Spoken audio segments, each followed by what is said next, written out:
When I was born, my grandmother brought a stuffed cat to me in the hospital. It became my most beloved toy, and I slept with it under my arm for far longer than I'm proud to admit. Kitty and I were inseparable. When I had surgery at age 5, the nurses admitted her to the hospital and put a hospital bracelet around her neck with her full name on it, Kitty Bruchetti. As an adult, I adopted Julian. Now Julian and I are inseparable, and I like to sleep with him under my arm. I was the first person in my family born outside of the village of Mount Kisco, a small town an hour north of New York City. In the mid-1800s, penniless immigrants flocked to Mount Kisco to live in overcrowded boarding houses and build the beautiful stone walls, homes, and dams of Westchester County. The town eventually passed laws to protect immigrants from predatory landlords, preventing residential overcrowding.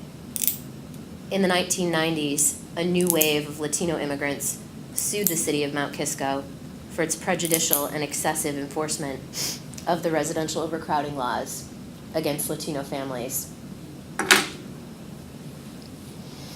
Kitty cat, Kitty Italiano, you're my cat, Kitty Italiano. Cats, the historians say, domesticated themselves.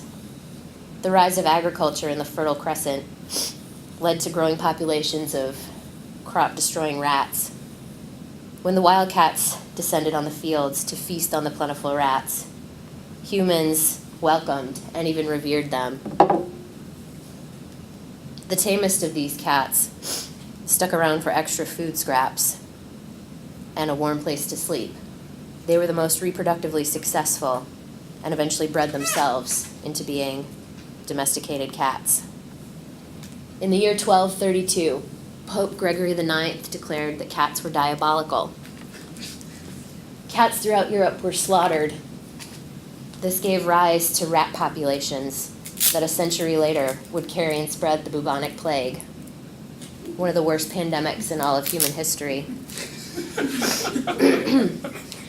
When my grandmother was young, she could hear her parents fighting through the thin walls in their small Mount Kisco apartment. Her father wanted sex. Her mother didn't want any more children. And the church wanted them to not use birth control. Piesu Domine, meow, meow, meow, requiem. My grandfather was a butcher, and growing up, my father worked in his specialty grocery. When I was in high school, my dad told me he didn't care if I was gay, wanted to join the circus, so long as I never became a goddamned vegan. My kitty has a first name, it's Jules. My kitty has a second name, it's Bricetti.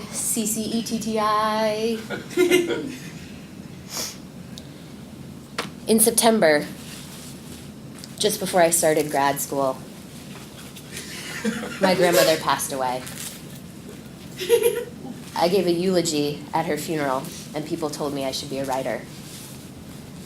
A month prior, she'd turned 90 and had a big party.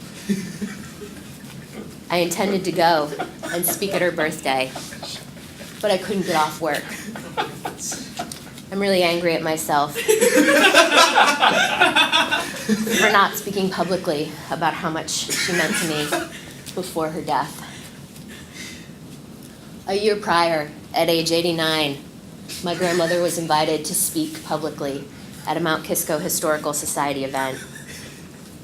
She got up to the mic, called her long-dead father a son of a bitch, and then complained about how when she was young, the village librarians wouldn't let her in the section where they kept the dirty books. Kitty, kitty, kitty, can't you see? Sometimes your purrs just hypnotize me.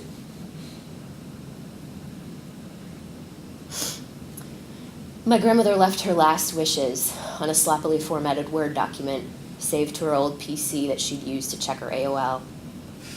Her final words to the family were as follows: "My family has been everything to me. My children, I'm so proud. Their spouses, so wonderful. I loved you all the moment I met you. And then comes my grandchildren. What more could a grandmother ask for? At this time, though, still no great-grandchildren, but I am hoping." When my dad was young, my grandparents had a cat named White Boots. When I adopted Julian, my grandmother pointed out that he, too, had white boots. Till we find our place on the path unwinding, it's the circle, the circle of life. Thank you.